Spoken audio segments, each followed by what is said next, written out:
없어도 이들이 보기에는 어떠하는지 이미 얻은 증거대로 늘 믿으며 이 맘을 의심 없이 살아갈 때에 우리 소원 주 안에서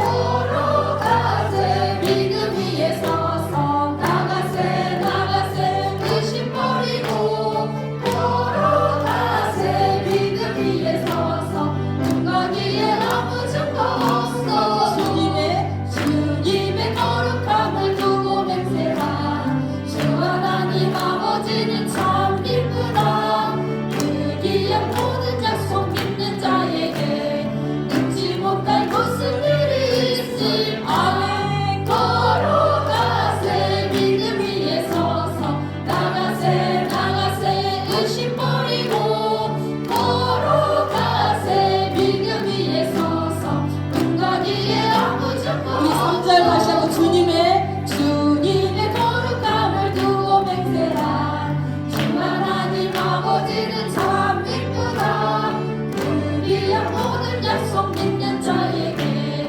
잊지 못할 무슨 일이 있을까 걸어가세 믿음 위에 서서 나가세 의심 버리고 걸어가세 믿음 위에 서서 눈과 귀에 아무 증거 없어도 아멘. 이번 곡은 주님이 나를 보고 계시기에 주님이 내 곁에 계시기에 나는 아무런 두려움 없습니다. 고백되어지는 귀한 믿음 시간 되기를 바랍니다. 주님 나를 부르시니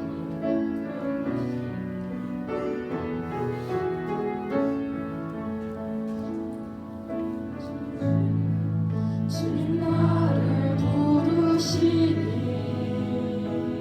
두려움 없이 내서 나아가리라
드리기에 반석이를 내가 걷습니다. 주의 말씀을 위하여 말씀을 지하여 깊은 곳에 금을 던져 오늘 그가 놀라운 일을 이루시는 것 보라. 주의 말씀을 지하여 믿음으로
하시고 하나님 앞에 급속한 예배를 올려드리게 하시며 우리의 삶 가운데 하나님을 더욱더 기쁘게 하는 삶으로 승리할 수 있도록 하나님 함께하여 주시옵소서.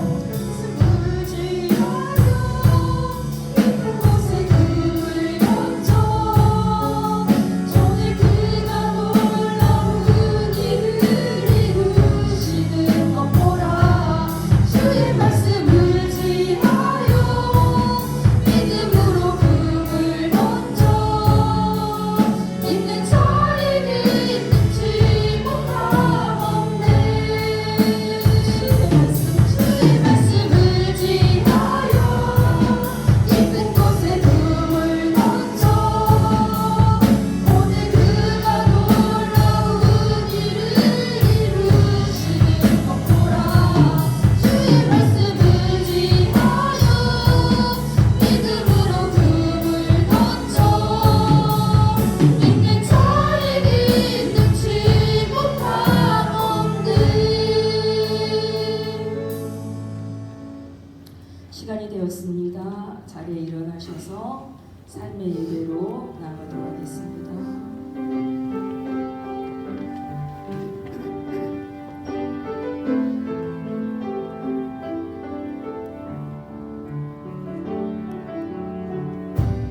보여지는 예배하니 마음으로 드리는 예배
구름같이 둘러싼 허다한 증인들이 있으니 모든 무거운 것과 얽매이기 쉬운 죄를 벗어버리고 인내로서 우리 앞에 당하는 경주를 하며 믿음의 주요 온전하게 하시는 이인 예수를 바라보자.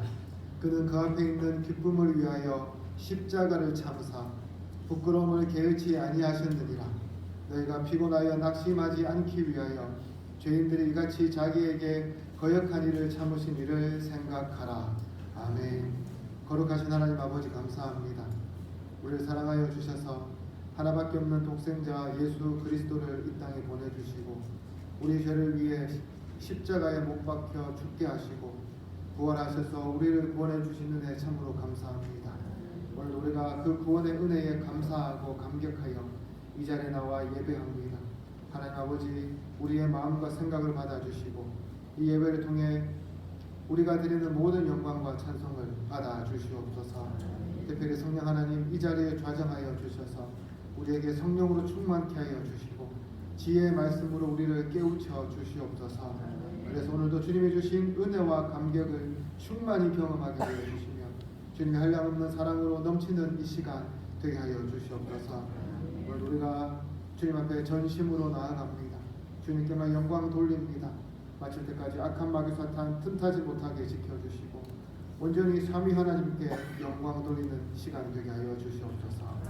감사드리며 예수님 이름으로 기도드립니다. 아멘. 찬송가 79장 같이 드리겠습니다.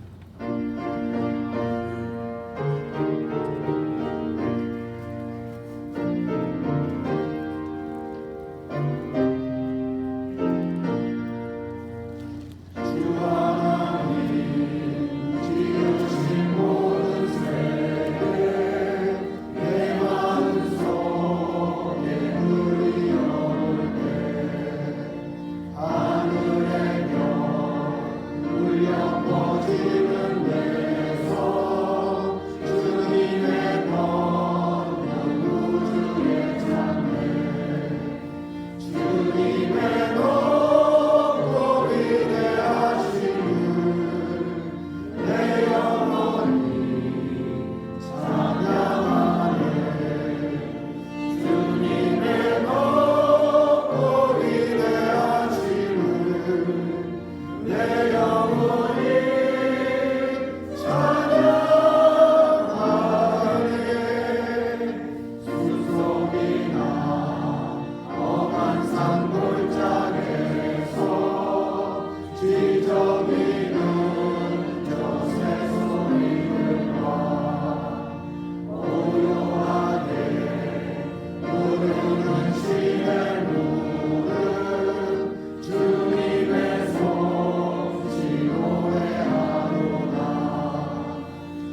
교도문 48문 시편 106편 같이 교독하겠습니다. 여호와여 주의 백성에게 베푸시는 은혜로 나를 기억하시며 주의 구원으로 나를 돌보사. 내가 주의 택하신 자가 형통함을 보고 주의 나라의 기쁨을 나누어 가지게 하사 주의 유산을 자랑하게 하소서. 우리가 우리의 조상들처럼 범죄하여 사악을 행하며 악을 지었나이다. 우리의 조상들이 애굽에 있을 때 주의 기이한 일들을 깨닫지 못하며 주의 크신 인자를 기억하지 아니하고 바다하고 공에서 거역하였나이다. 그러나 여호와께서는 자기 이름을 위하여 그들을 구원하셨으니 그의 큰 권능을 만민이 알게 하려 하심이로다. 이에 홍해를 꾸짖으시니 곧 마르니 그들을 인도하여 바다 건너가기를 마치 광야를 지나감 같게 하사 그들을 그 미워하는 자의 손에서 구원하시며 그 원수의 손에서 구원하셨고 그들의 대적들은 물로 덮으심에 그들 중에서 하나도 살아남지 못하였도다. 이에 그들이 그의 말씀을 믿고 그를 찬양하는 노래를 불렀도다. 아멘. 사도신경으로 신앙 고백하겠습니다. 나는 전능하신 아버지 하나님 천지의 창조주를 믿습니다. 나는 그의 유일하신 아들 우리 주 예수 그리스도를 믿습니다. 그는 성령으로 잉태되어 동정녀 마리아에게서 나시고 본디오 빌라도에게 고난을 받아 십자가에 못 박혀 죽으시고 장사된 지 사흘 만에 죽은 자 가운데서 다시 살아나셨으며 하늘에 오르시어 전능하신 아버지 하나님 우편에 앉아 계시다가 거기로부터 살아있는 자와 죽은 자를 심판하러 오십니다. 나는 성령을 믿으며 거룩한 공교회와 성도의 교제와 죄를 용서받는 것과 몸의 부활과 영생을 믿습니다. 아멘. 자리 앉아주시기 바랍니다. 찬송가 183장 드리겠습니다.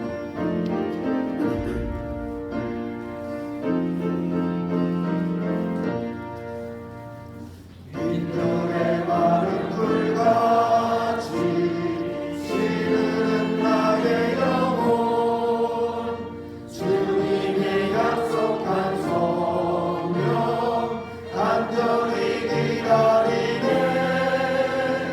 아무렴의 마른 땅에 단비를 내리시는 성령의 단비를 새 생명 주옵소서.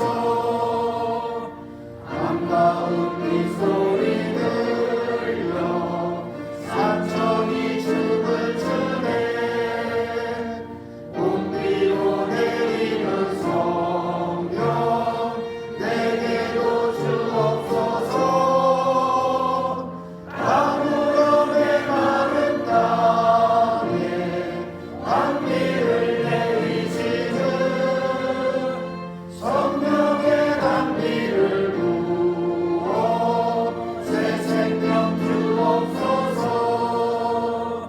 절 따라 우로를 내려 조목이 무성하니 갈급한 내 심령 위에 성령을 부으소서. 아무렴의 마른 땅에 단비를 내리시는 성령의 단비를 부어 새 생명 주옵소서. 참되신 사랑의 언약 어딜 수 있사오랴 오늘의 흡족한 은혜 주실 줄 믿습니다. 아무렴의 마른 땅에 단비를 내리시는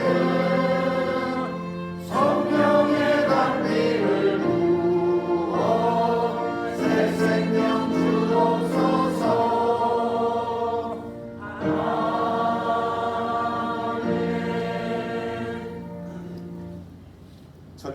창조하시고 살아 역사하시는 하나님 아버지, 오늘도 저희를 주님의 거룩한 예배 자리로 불러주시고 지난 한 주간도 저희를 눈동자처럼 지켜주시고 은혜 가운데 보호해 주심에 감사드립니다.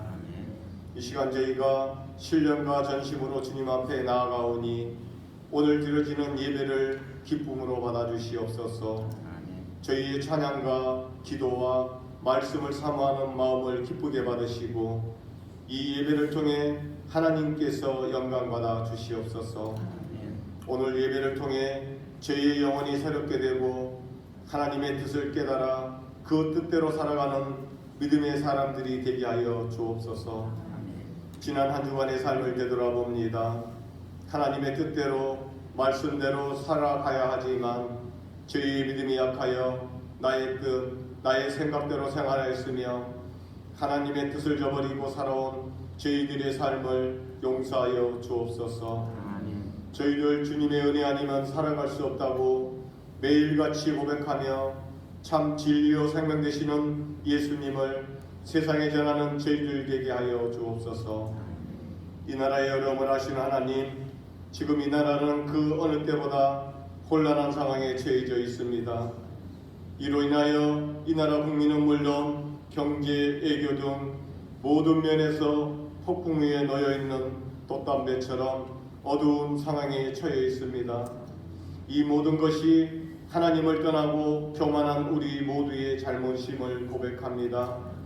아버지, 이 나라를 불쌍히 여기시고 하루속히 모든 것이 하나님의 정의와 공의 가운데 정리되어 이 나라와 국민이 평화롭게 일상이 회복될 수 있도록 인도하여 주옵소서. 모든 이정자들과 국민들이 하나님을 알고 따르며 하나님을 영화롭게 하는 나라 되게 인도하여 주옵소서.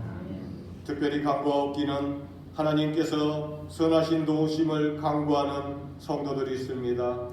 육신의 질병으로 고통받고 있는 한우들은 하루속히 질병이 떠나가게 하옵시고 교회를 멀리하고 말씀을 멀리하고 방황하는 성도들에게는 손잡아 건져주시옵고 물질로 인하여 고통받는 성도들에게는 물질의 고통에서 벗어날 수 있도록 차고 넘치게 축복하여 주옵소서. 이 시련을 통하여 다시금 하나님을 만나고 하나님께 영광 돌리는 저희 되게 하옵소서. 그리고 모든 교회의 성도님들의 가정과 자녀와 직장에도 동행하여 주셔서 세상 어느 곳에서나 축복의 통로로 사용하여 주옵소서. 교회를 위하여 기도합니다. 주님의 뜻과 섭리가 있어 이곳에 저희 교회를 세우시고 지금까지 부흥 발전케 하시니 감사드립니다.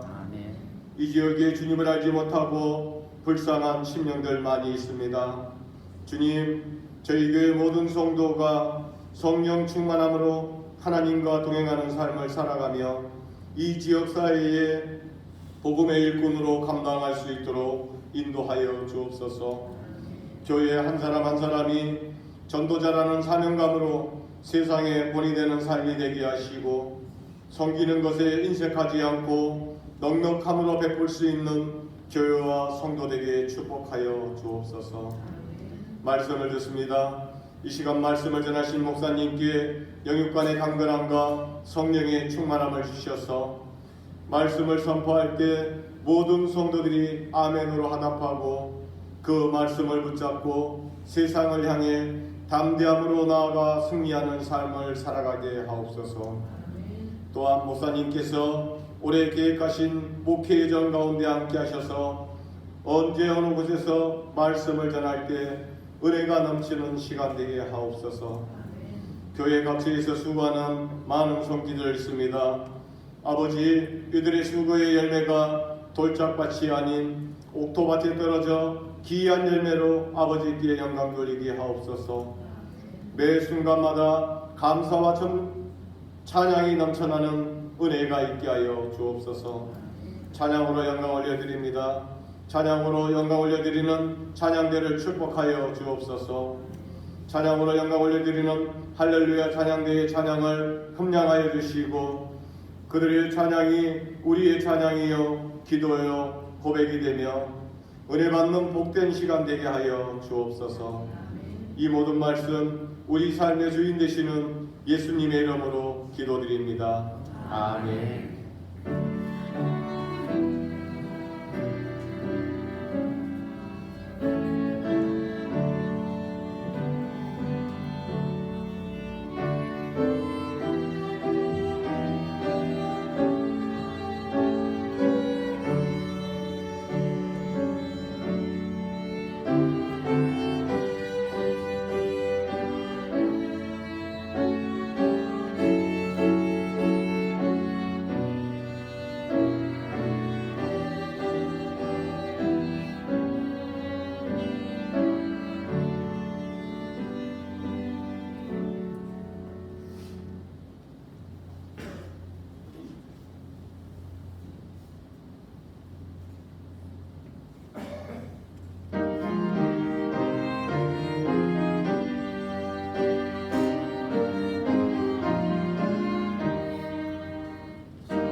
다 같이 하나님 말씀 보도록 하겠습니다. 하나님 말씀은 신약 성경 갈라디아서 3장 1절부터 14절까지 말씀입니다. 제가 가진 성경 신약 성경 304쪽에 있습니다. 갈라디아서 3장 1절부터 14절까지 말씀. 우리 찾으셨으면 한 절씩 교독하도록 하겠습니다. 어리석도다 갈라디아 사람들아, 예수 그리스도께서 십자가에 못 박히신 것을 너희 눈앞에 밝히 보이거늘 누가 너희를 꾀더냐?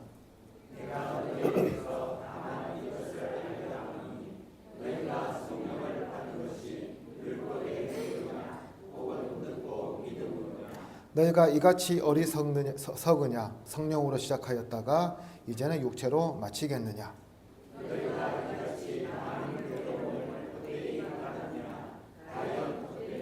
너희에게 성령을 주시고 너희 가운데서 능력을 행하시는 이의 일이 율법의 행위에서냐 혹은 듣고 믿음에서냐?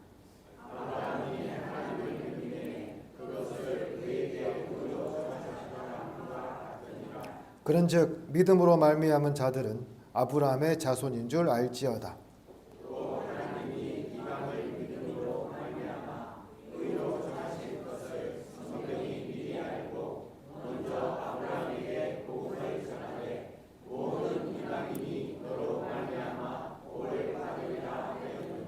그러므로 믿음으로 말미암은 자는 믿음이 있는 아브라함과 함께 복을 받느니라.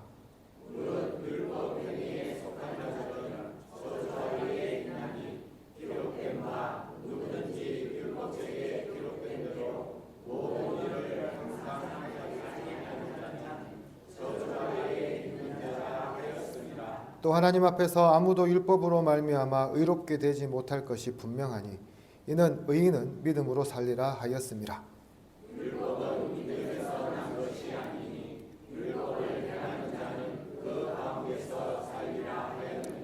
그리스도께서 우리를 위하여 저주를 받은 바 되사 율법의 저주에서 우리를 속량하셨으니 기록된 바 나무에 달린 자마다 저주 아래에 있는 자라 하였습니다. 이는 그리스도 예수 안에서 아브라함의 복이 이방인에게 미치게 하고 또 우리로 하여금 믿음으로 말미암아 성령의 약속을 받게 하려 함이라. 아멘. 어릴 때 본 유명한 동화 중에요, 인어공주라는 그런 동화가 있습니다. 혹시 아십니까? 예. 인어공주가 어느 날 바다 밑에 살다가요 수면 위에 올라옵니다. 올라오는데 마침 올라오니까 배에서 굉장히 멋진 왕자가 생일 잔치를 하고 있었습니다. 그런데 갑자기요 태풍이 불고 바람이 불더니 배가 침몰하게 되고 그 왕자가 물에 빠져서 죽기 일보 직전에 이르게 되었어요. 사실 인어공주가 그 왕자를 봤을 때 사랑에 빠지고 말았거든요. 그래서 그 사랑하는 왕자를 죽게 할 수 없으니까 그 왕자를 구해서 해변 안전한 곳으로 딱 데려다 놓고 자기는 두 발이 없지 않습니까? 지느러미니까 옆에서 가만히 지켜보기만 했어요. 그러다 보니까 나중에 한 여자들이 와서 그 왕자를 발견해서 데리고 가는 것을 목격하고 다시 집으로 돌아옵니다. 그런데 집으로 돌아와 보니까 이 왕자를 사랑한 마음이 가시지 않는 거예요. 그래서 어떻게 하냐면 저 왕자를 위해서 내가 인간이 되어야겠다 생각하고 마녀를 찾아갑니다. 마녀를 찾아가니까 마녀가요, 그럼 내가 두 다리를 줄 테니까 너는 나에게 그 목소리를 줘, 이렇게 하고 그렇게 둘이 이제 거래를 하면서 물약을 하나 줍니다. 그리고 물약을 가지고 해변에 올라와서 먹으니까 잠시 기절을 하지요. 기절하고 깨어나니까 다리가 두 개 있었고요. 마침 그 인어공주를 발견한 사람이 하필이면 그 왕자였어요. 그래서 그 왕자가 그 인어공주를 막 동반하고 데리고 다닙니다. 그러던 어느 날 왕자의 부모가 이 왕자에게 결혼하라고 이야기하면서 한 배필감을 소개를 하는데 왕자가 뭐라 말하냐면 나는 나를 구해준 그 여자를 제외하고는 아무하고도 결혼하지 않을 거라고 이야기를 해요. 그래서 버티다가 어떻든지 부모님이 만나보라고 해서 만나보니까 마침 그 공주가 누구냐면 자기를 해변에서 발견하고 구해준 그 여자였어요. 그래서 왕자 생각엔 이 여자가 나의 생명의 은인이구나 생각하고요. 그래서 결혼하겠다고 결정하고 결혼식을 선포합니다. 뒤에 이야기는 여러분 찾아서 읽어보시고요. 예. 제가 이 이야기를 하는 것은 왕자를 구해준 자기를 알아보지 못하고 다른 공주를 생명의 은인으로 착각하며 결혼을 결심하고 있는 그 왕자를 바라보던 인어공주의 심정이거든요. 어땠을까요? 그 왕자 하나만 바라보면서 바다의 화려한 궁궐을 포기하고 그 다음에 또 뭐 했을까요? 마녀와의 거래를 통해서 목소리까지 잃어버리고 왔는데, 그래서 사랑해 주기를 원했는데, 결혼하기 원했는데 정작 자신을 알아보지 못하고 다른 곳만 쳐다보고 있는 그 왕자를 곁에서 지켜보는 그 인어공주의 마음. 그렇습니다. 진짜 자기의 생명을 구원한 사람을 옆에 두고서도 그것을 알지 못하는 사람들을 바라볼 때의 마음, 여러분들은 어떻게 생각합니까? 저는 이 마음이 오늘 갈라디아 교회를 향한 이 바울의 마음이 아닌가라고 한번 생각해 보게 되었습니다. 우리는 지난 시간에 우리가 믿음으로 말미암아 구원을 받는다는 사실에 대해서 살펴보았습니다. 그리고 그 의로움은 개인적 차원을 넘어서 공동체성으로 이어진다는 그런 이야기도 다루어 보았죠.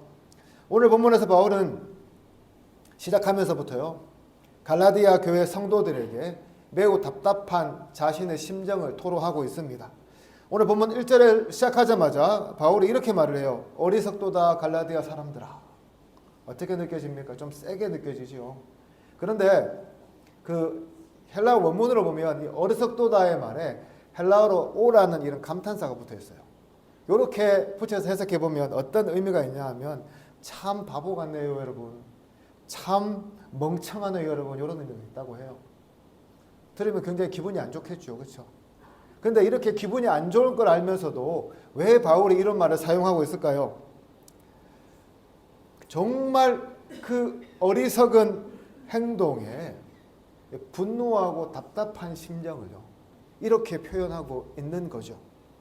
그렇다면 바울이 왜 이토록 답답해하고 분노하고 있습니까? 1절 하반절을 보면 이렇게 말씀합니다. 예수 그리스도께서 십자가에 못 박히신 것이 너희 눈앞에 밝히 보이거늘 누가 너희를 꾀더냐. 그렇습니다. 바울이 지금 답답해하는 이유는 바로 갈라디아 교회 성도들이 예수 그리스도의 십자가를 바라보면서도 유대주의의 유혹에 빠져서 그것이 마치 진리인 양 신봉하고 있었기 때문입니다. 그래서 바울은 다음과 같이 따져 묻습니다. 세번역 성경으로 2절과 3절을 이렇게 말씀해요. 나는 여러분에게서 이 한 가지만을 알고 싶습니다. 여러분은 율법을 행하는 행위로 성령을 받았습니까? 그렇지 않으면 믿음의 소식을 들어서 성령을 받았습니까? 여러분은 그렇게도 어리석습니까? 성령으로 시작하였다가 이제 와서는 육체로 끝마치려고 합니까? 라고 번역합니다. 바울은 유대주의자들이 주장하는 율법 행위들, 즉 유대인이 되기 위해 할례를 받고 음식법을 지키고 안식일을 엄격히 준수하는 이 일련의 행동들이요, 복음의 핵심이 아니라는 사실을 이 말을 통해서 다시 한번 강조합니다. 즉 십자가와 예수 그리스도를 향한 믿음만 있다면 누구든지 할례 받지 않아도 영적 유대인, 즉 하나님 나라의 백성이 될 수 있다고 이야기하고 있는 겁니다. 그리고 이 말이 사실임을 입증하기 위해서요, 그가 처음 갈라디아 지역 사람들에게 복음을 전하고 그들을 회심시켰을 때 나타났던 놀라운 성령의 역사를 언급합니다. 아마도 갈라디아 교회 성도들은 이 당시 바울의 말을 듣고요, 큰 성령의 체험을 했던 것으로 우리가 생각해 볼 수가 있습니다. 그리고 4절에서 계속해서 바울은 뭐라 말하냐면 너희가 이같이 많은 괴로움을 헛되이 받았느냐, 과연 헛되냐라고 하는데요, 여기서 괴로움, 우리가 생각하는 그런 괴로움을 말하지 않습니다. 성령 하나님으로 인해 갈라디아 신자들이 갖게 된 다양한 영적이고 정신적인 체험을 의미합니다. 그렇게 본다면 이 4절 말씀은 어떤 의미냐 하면 지금 당신들이 성령을 받았는지 한번 생각해 보세요. 그것이 정말 하나님을 믿어서인지 율법의 행위로 받은 것은 아니잖아요 라는 의미라고 할 수 있는 거죠. 사랑하는 성도 여러분, 여러분 지금 성령 받은 사람들입니까? 대답이 없으시죠? 여러분 우리 모두는요 성령 받은 사람들이에요. 우리가 성령 받았기 때문에 지금 이 자리에 앉아서 예수님을 구주로 고백하며 예배할 수 있습니다. 고린도전서 12장 3절은 이 사실을 우리에게 이렇게 말씀합니다. 그러므로 내가 너희에게 알리노니 하나님의 영으로 말하는 자는 누구든지 예수를 저주할 자라 하지 아니하고 또 성령으로 아니하고는 누구든지 예수를 주시라 할 수 없느니라. 그렇다면요, 우리가 어떻게 성령 받았습니까? 우리가 특별히 하나님께 잘하고 잘 보이고 우리가 율법을 잘 지키고 새벽기도 빠지지 않고 주일 성수 잘하고 여러 훈련 프로그램 잘 참석하고 헌금 열심히 드리고 성지순례 참석하고 등등, 우리가 신앙생활하면서 성도들과 비교할 잣대로 사용하는 이런 것들로 우리가 성령을 받았습니까? 아니면 우리가 예수님을 믿어서 성령 받았습니까? 문제는 우리가 성령조차도 믿음으로 받는다는 것을 잊어버리고 살아갈 때가 참으로 많다는 겁니다. 그래서 어떻게 합니까? 성령 한번 받아볼 거라고요. 굉장히 신령하다고 소문난 기도원, 거기에 용한 기도원 원장님, 신령한 성도, 뭔가 있어 보이는 목사들 찾아갑니다.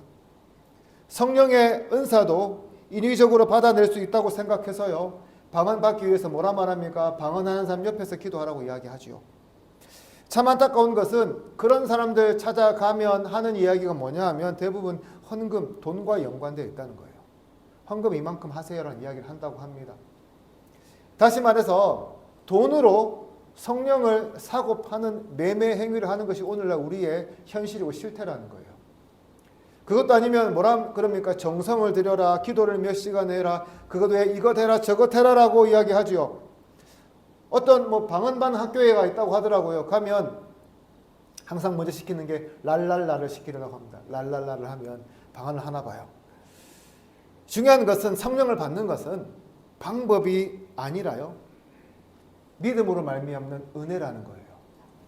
우리의 노력이나 우리의 재물이 아니라는 거죠. 뭐라고요? 우리의 믿음 때문에, 믿음을 통해서 우리가 성령을 받는다는 것입니다.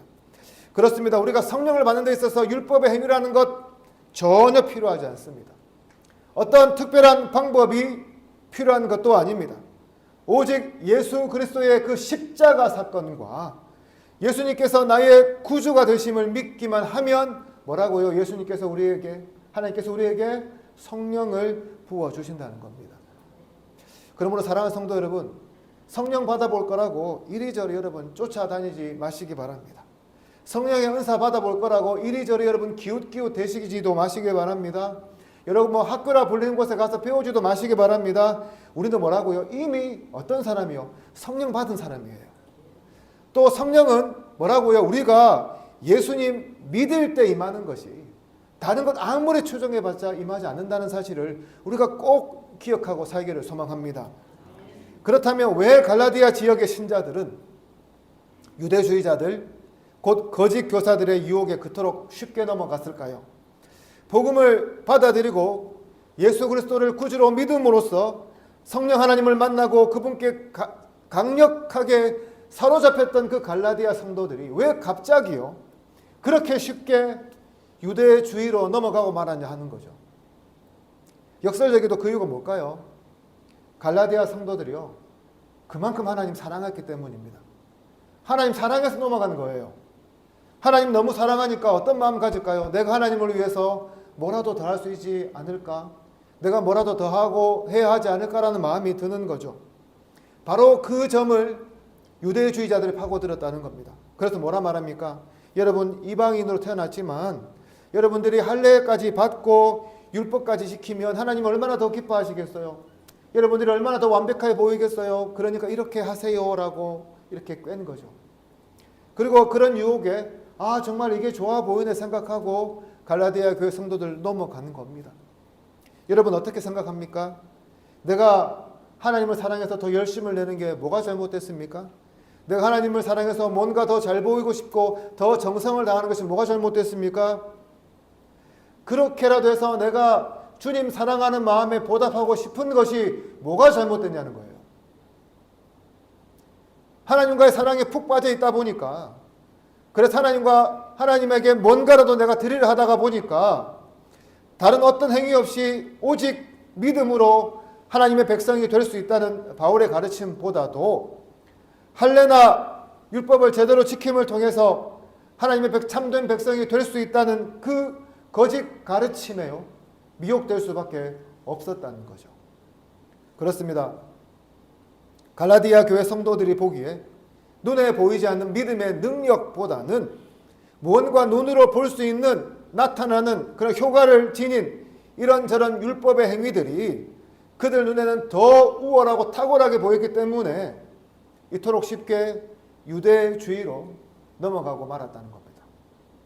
이것이요 유대주의가 가진 정말 강력한 무기이자 힘입니다. 여러분 생각해 보세요.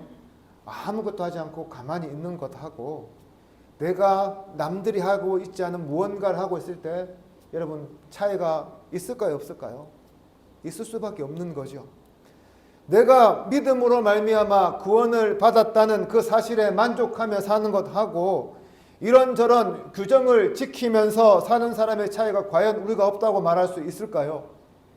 나는 할례를 몸에 새기고 나는 안식일법을 철저하게 지키고 나는 정결의식을 따르고 저 사람 따랐으니까 저 사람들에 비해서 하나님 사랑 더 많이 받고 하나님 나라 가면 더 높은 자리에 앉을 거라고 생각해 보지 않겠어요? 여러분 오늘날 천국 이야기하면서요 뭐라 말하는 줄 아세요? 어떤 사람들 하나님 잘 섬기고 잘 봉사하고 열심을 다하고 내가 공로를 쌓으면 천국에서 큰 아파트 산다고 해요. 큰 집에 산다고 합니다. 과연 이것이 나 맞는지 잘 모르겠어요. 근데 이런 것들이 너무나 쉽게 기독교인 사회에 떠들고 있는 그런 말들입니다. 그런 측면에서요, 율법주의가 가진 그 힘을 우리가 결코 가볍게 볼 수가 없고요. 정말 율법주의만큼 우리의 종교적 만족도를 해소시키는 것이 없다는 사실을 우리가 깨닫게 됩니다. 여러분, 우리 인간의 본능 중에 어떤 게 있을까요? 무엇을 하든지 등수를 매기고 싶어요. 어떻게 하든지 편을 가르고 싶어요. 왜 이렇게 합니까? 내가 등수를 매기면 내가 남들보다 앞선 등수에 있을 수 있기 때문에 등수를 매기는 거겠죠. 내가 남들과 다른 존재임을 나타내기 위해서 편가르기를 하지 않겠습니까?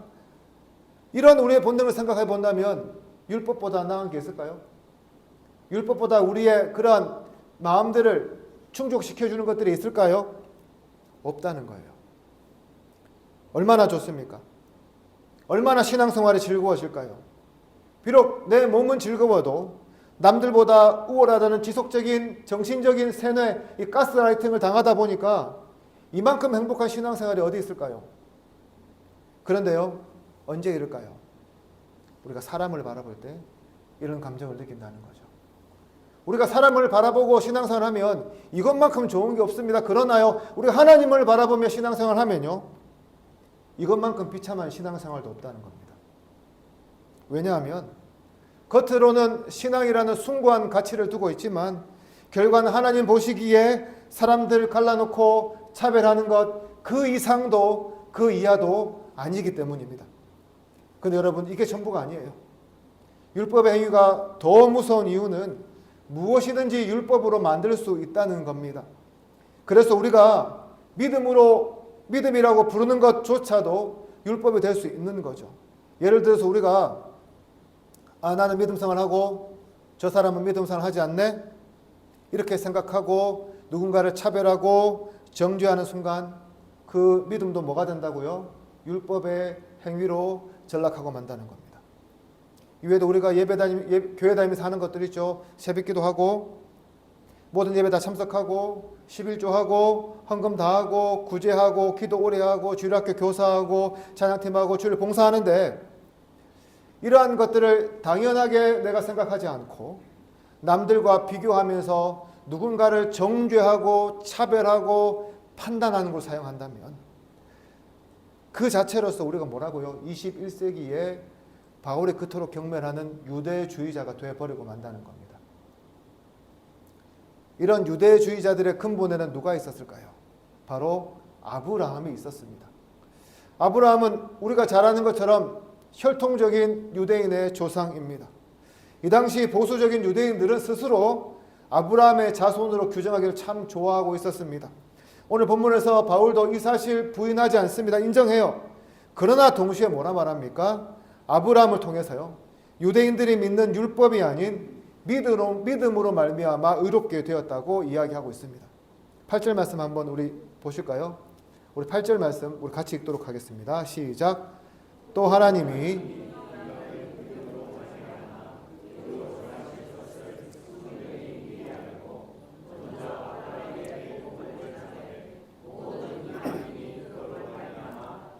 받으리라 하였느니라. 아멘.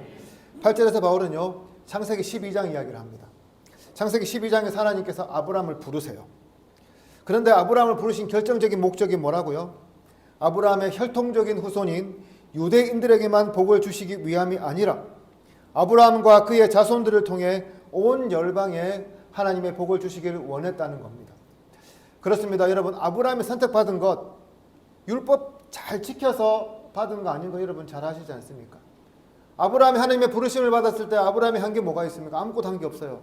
그냥 네, 순종하겠습니다. 이게 전부였거든요. 오히려 갈대아 우르 출신이었던 아브라함은 이 당시 하나님의 존재조차도 잘 몰랐던 사람입니다. 무슨 말입니까? 하나님께서 아브라함을 그렇게 불러주신 것이요, 아브라함이 뭘 잘해서 된 게 아니라 그냥 하나님의 은혜이지 어떤 종교적 행위나 그가 잘해서 한 것이 아니라는 말씀이에요. 여러분, 할례도 마찬가지입니다. 여러분, 유대인들은 자신들이 아브라함의 후손이기 때문에 할례를 몸에 새김을 통해 하나님의 백성을 굳건히 유지할 수 있다고 믿었습니다. 할례 때문에 구원받는다고 생각했어요. 이게 맞는 말일까요? 여러분, 아브라함이요, 창세기 12장에서 하나님께서 불러주실 때에 그때 곧바로 할례 받았을까요? 아니거든요. 아브라함이 가나안 땅에 들어간 지 25년이 지나서야, 그때서야 아브라함이 할례를 받습니다. 다시 말해서 유대인들은 갈라디아 사람들에게 할례를 받아야 온전한 유대인이 된다고 했는데 그게 아니라는 거예요. 아브라함이 할례를 받은 것은 구원을 받기 위해서 할례를 받은 것이 아니라 하나님의 백성이 된 것을 그냥 표시내기 위해서 받았다는 말입니다. 이것이 무엇을 보여줍니까? 할례가 신앙의 핵심이 아니라는 겁니다. 유대인들이 지켰던 율법의 핵심이 아니라는 거예요. 뭐라고요? 하나님의 언약을 믿는 것이 진정한 신앙의 핵심이라는 말씀입니다. 그렇습니다. 여러분, 우리의 신앙의 핵심은 다른 거 아니에요. 뭐라고요? 예수님을 믿는 겁니다. 우리의 행함이나 우리가 무엇을 잘 지키는 것이 중요한 것이 아니라 예수 그리스도를 구주로 믿는 그 믿음이 뭐라고요? 우리의 신앙이 핵심이 되어야 한다는 겁니다. 우리에게 그 믿음만 있으면 혈통이나 출신이나 성별이나 소유의 많고 적음에 상관없이 누구든지 아브라함의 자손이 되고 하나님의 백성이 되는 것이지, 할례를 몸에 아무리 새겨도, 안식일법을 아무리 몸에 철저히 새겨도, 정결법을 생명같이 여겨도 예수 안 믿으면 뭐라고요? 말짱 도루묵이란 말씀이에요.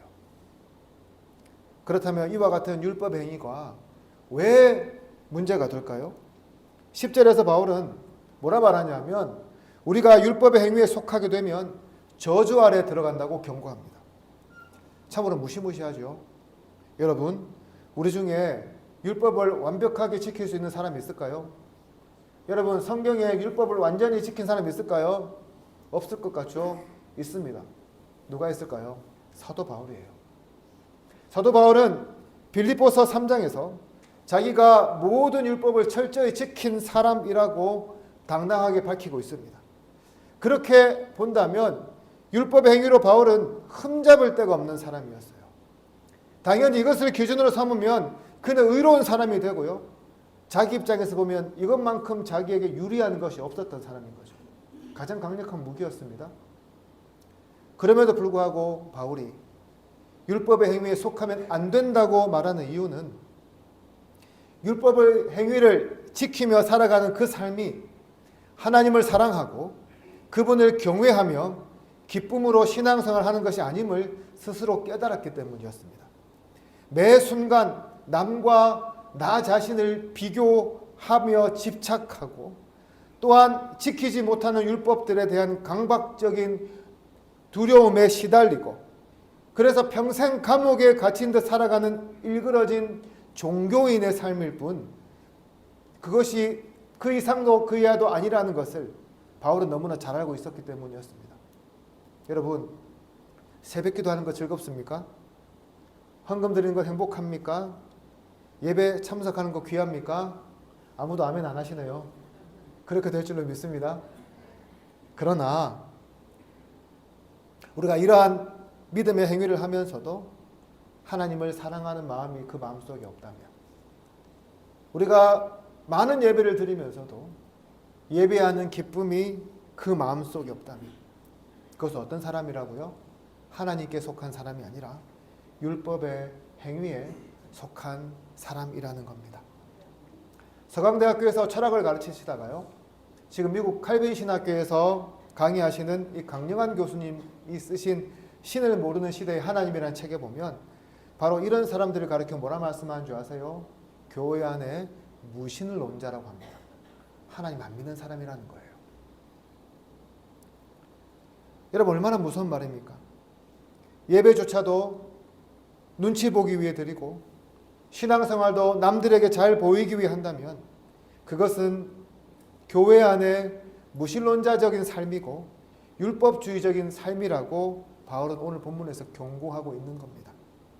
여러분, 율법의 행위가 왜 무서울까요? 하나님을 예배하는 기쁨은 사라져버리고 우리를 끝없는 경쟁과 비교, 다른 사람들에 대한 우월의식이나 자기 비하로 몰아넣는 영적인 블랙홀과 같기 때문입니다. 여러분, 율법주의자로 살 때의 바울의 삶이 어땠을까요? 그가 이런 문제를 알았을까요? 사실 바울은 누구보다도 탁월한 바리새인의 삶을 살았습니다. 그런 사람으로 인정받았습니다. 남들보다 우월한 위치에서 자기보다 못한 사람을 내려다보는 재미를 느끼던 사람이었습니다. 얼마나 그 시절 행복하고 좋았을까요? 하지만 그의 인생을 완전히 뒤집는 사건, 다시 말해서 다메섹으로 가던 도중 십자가에서 죽으신 예수님을 만나면서요, 그는 눈이 다시 띄게 된 거죠. 어떤 거라고요? 이 삶이야말로 저주 아래 거하는 삶이라는 것을 깨닫게 되었다는 거예요. 유대인 율법에 의하면 율법 아래 있는 자가 아닌 나무에 달린 자가 저주를 받은 존재였습니다. 그런데 여러분, 누가 나무에 달려 죽었습니까? 예수님께서요, 나무에 달려 죽으셨어요.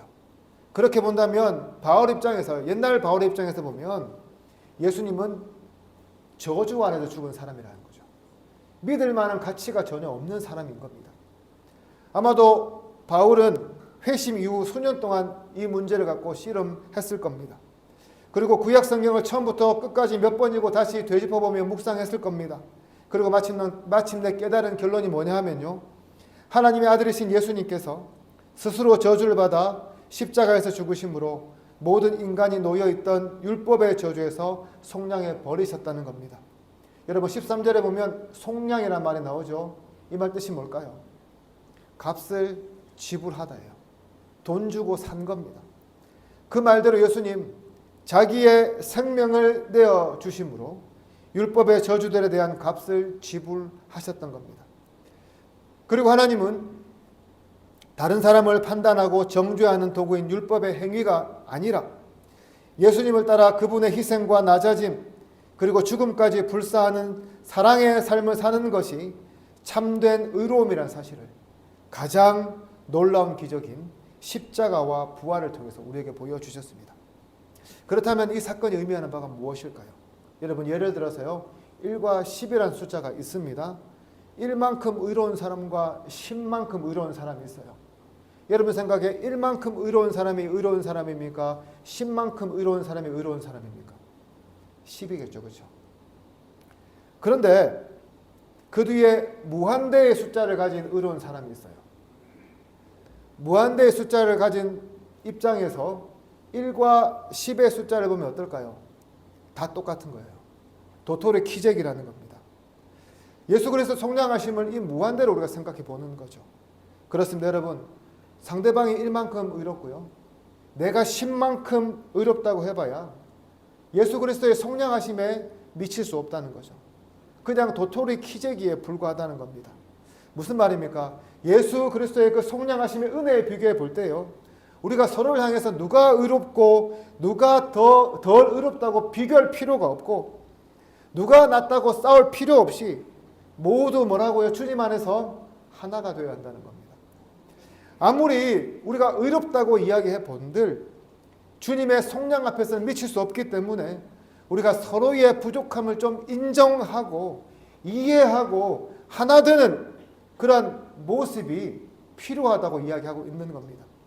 그렇습니다, 여러분. 믿음으로 말미암아 우리가 의롭게 되었다는 것은 우리 모두 곧 유대인과 이방인과 신자와 비신자와 그 밖에 모든 사람들에게요, 이 믿음이 열려 있다는 것을 잘 보여줍니다.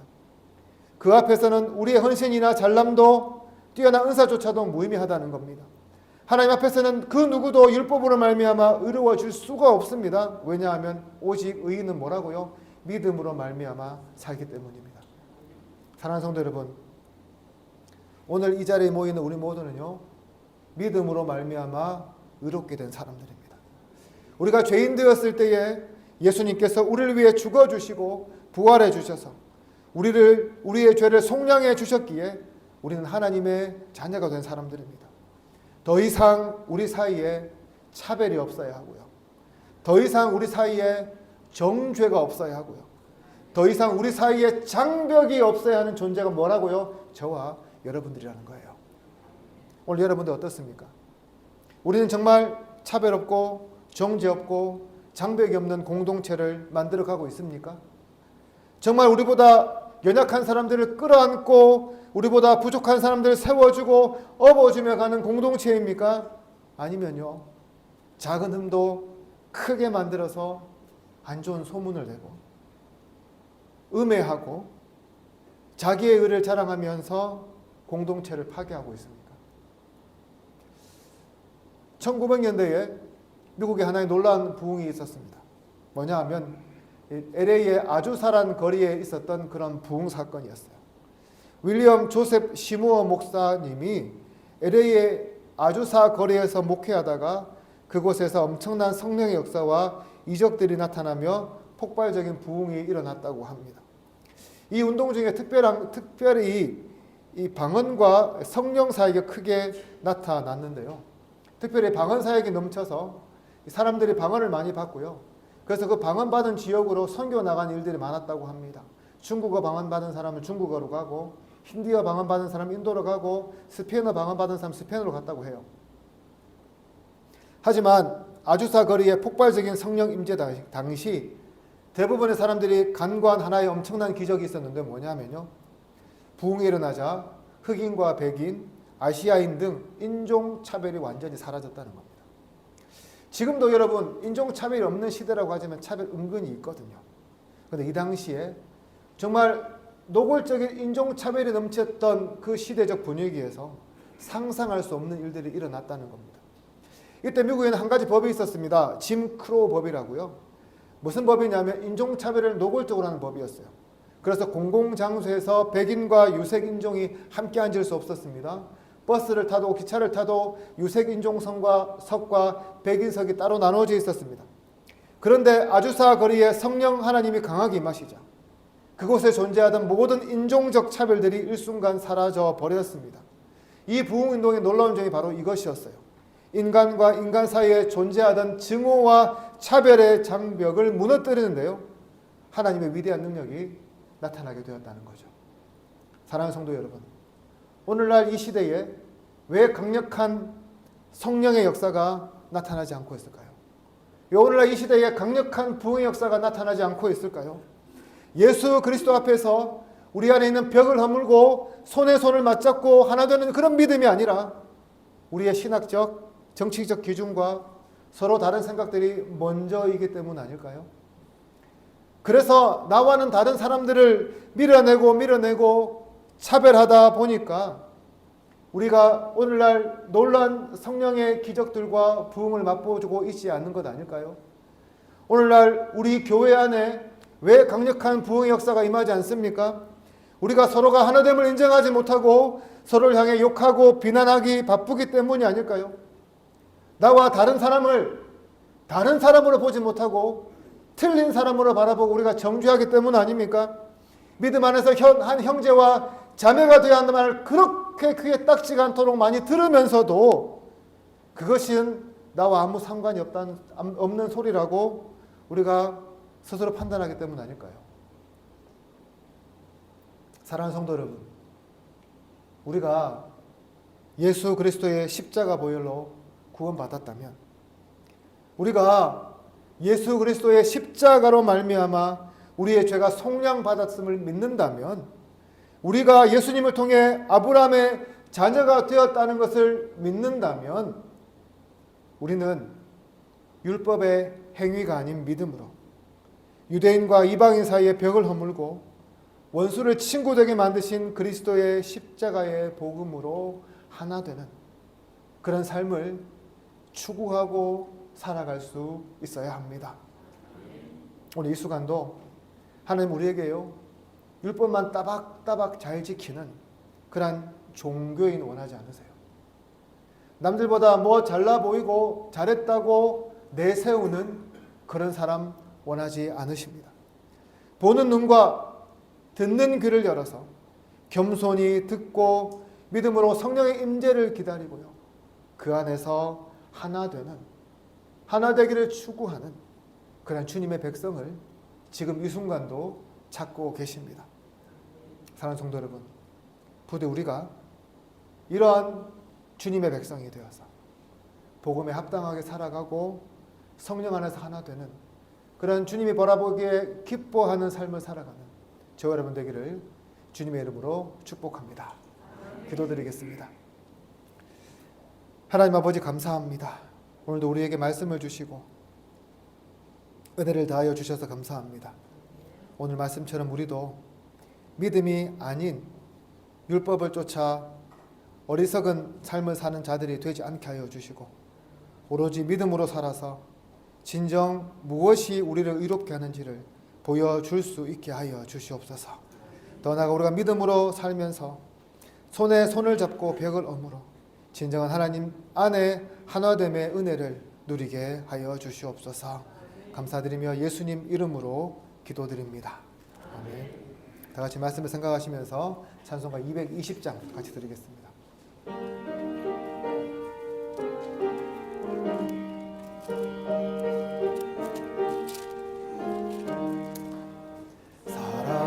사랑하는 주님 앞에 형제자매 한 자리에 크신 은혜 생각하며 즐거운 찬송 부르네. 내 주 예수 본을 받아 모든 사랑 내 몸같이 환난 근심 위로하고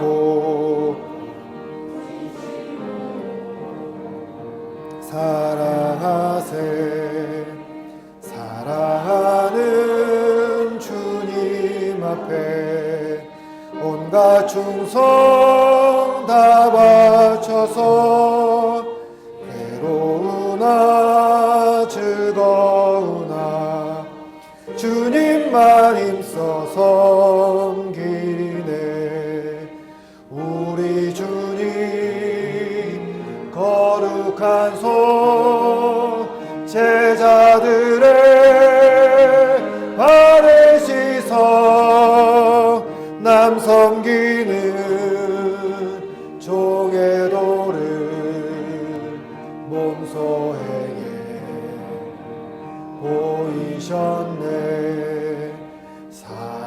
사랑하는 주님 예수 같은 주로 섬기나니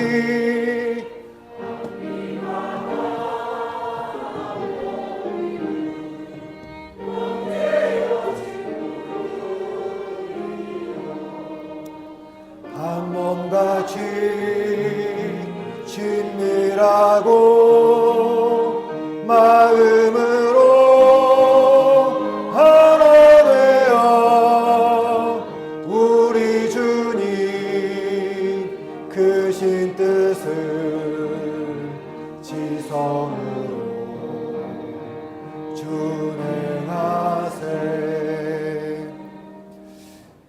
우리의 전부가 되신 하나님 아버지 감사합니다. 오늘도 우리를 주님의 전으로 불러주셔서 예배하게 하여 주시고 빈손이 아닌 우리의 귀한 것을 구별하여 드리게 하여 주셔서 참으로 감사합니다. 하나님 아버지 드린 손길에 복의 복을 다하여 주시고 날마다 풍성케 되는 그런 은혜를 베풀어 주시옵소서. 우리의 소득의 11조를 구별하여 드립니다. 한 주간의 삶을 돌아보면서 감사의 예물도 드립니다. 이외에도 여러 가지 헌금을 드립니다. 주님 받아주시고 주님 나라와 영광을 위해 귀하게 사용되게 하여 주시옵소서. 감사드리며 예수님 이름으로 기도드립니다. 아멘. 광고 말씀드리겠습니다. 오늘도 우리 지세포 제1교회 오신 여러분들을 주님의 이름으로 환영합니다.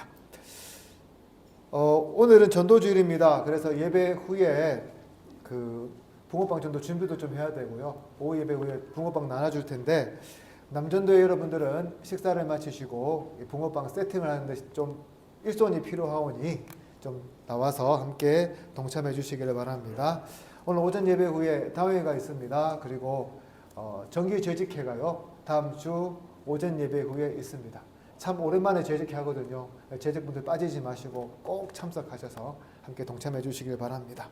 오늘은 우리가 그동안 묵혀둔 새가족 환영회를 하도록 하겠습니다. 제가 보니까 작년부터요. 제가 안 했거든요. 와가지고 작년부터 올해까지 등록하시는 분들 꽤 많으십니다. 그래서 우리 나오셔서 한번 얼굴도 보시고 또 환영하는 시간 갖도록 하겠습니다. 예, 권사님. 제가 좀 진행을 해보겠습니다.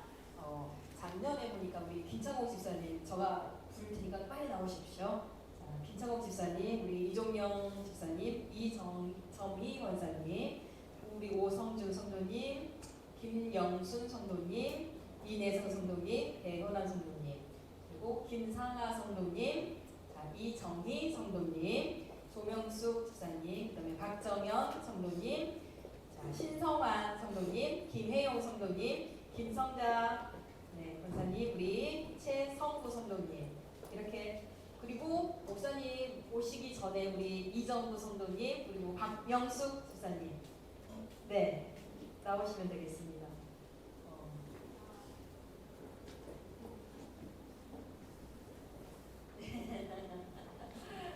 그리고 등록은 하지 않았는데 우리 보시면 우리 성함이 안형 1. 맞으시죠? 네. 그리고 한다 성도님으로 오는데 같이 한번 우리 한양에는 하셨으면 좋겠는데 어떻게? 네, 감사합니다. 자, 네, 잠시만요. 네, 우리 축복하며 나가도록 하겠습니다. 우리 손을 뻗어서 축복하며 나갈게요. 당신은 사랑받기 위해 태어난 사람. 당신의 삶 속에서 그 사랑 받고 있지요. 당신은 사랑받기 위해 태어난 사람. 당신의 삶 속에서 그 사랑 받고 있지요. 처음부터 시작된 하나님의 사랑은 우리의 만남을 통해 열매를 맺고 당신이 세상에 존재함으로 인해 우리에게 얼마나 큰 기쁨이 되는지. 당신은 사랑받기 위해 태어난 사람. 지금도 그 사랑 받고 있지요. 당신은 사랑받기 위해 태어난 사람. 지금도 그 사랑 받고 있지요. 감사합니다. 우리 구역장님 나와주시고요. 말을 준비했습니다. 일주일에 한 번만 보여주시면 된다고 들었어요. 그래서 집에서 잘 가꾸시고 아름답게 우리 예배 생활 함께함이 더욱더 기쁨이 되었으면 좋겠습니다. 네, 하나씩 받으시고 자, 우리 박수하고 들어가시면 되겠습니다. 감사합니다.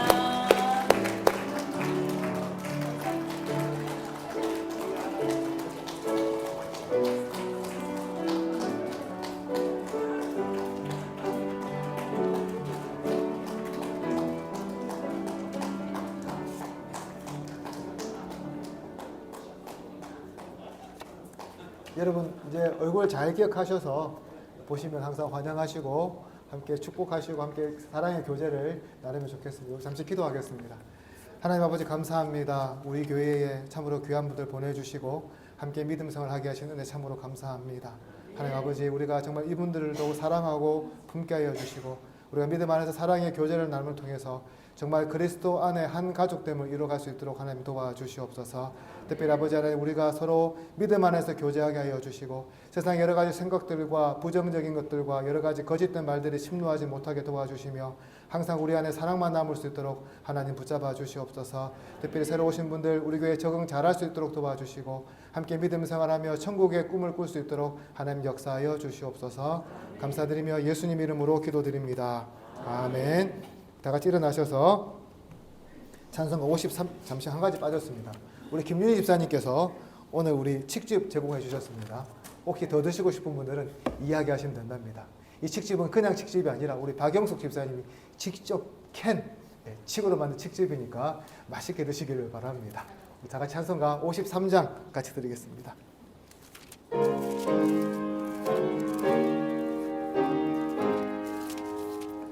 성전을 떠나가기 전 머리를 숙일 때 주께서 함께 계시고 복 내려 주소서.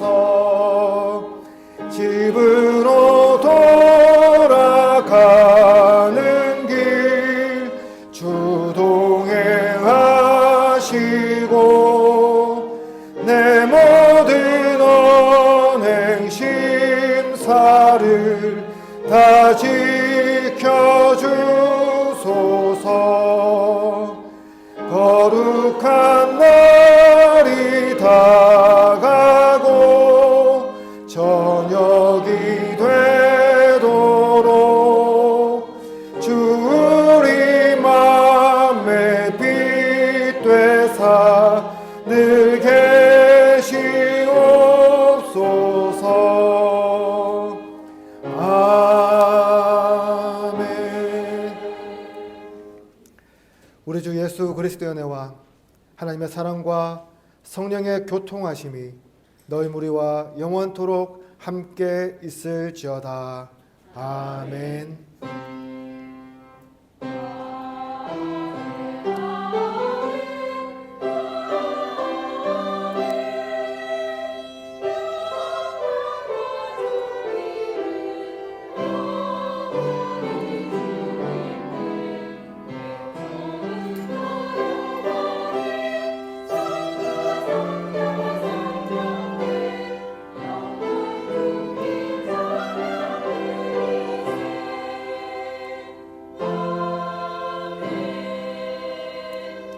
우리 앞뒤 좌우분들과 인사하겠습니다. 사랑합니다. 축복합니다.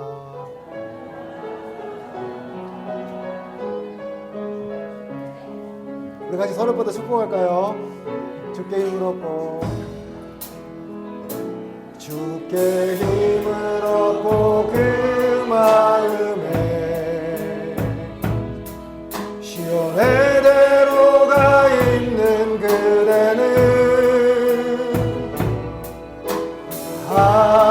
하나님의 축복의 사람이죠.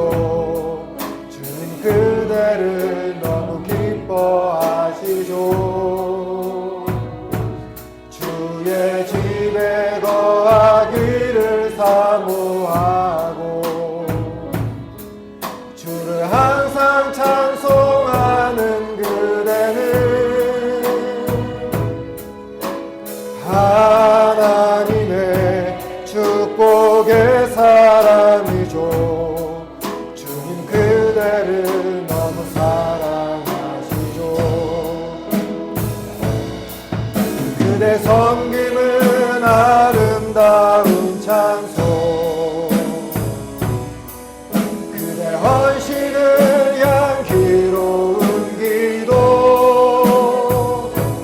그대가 받는 가 어디에서라도 주님의 이름 높아질 거예요.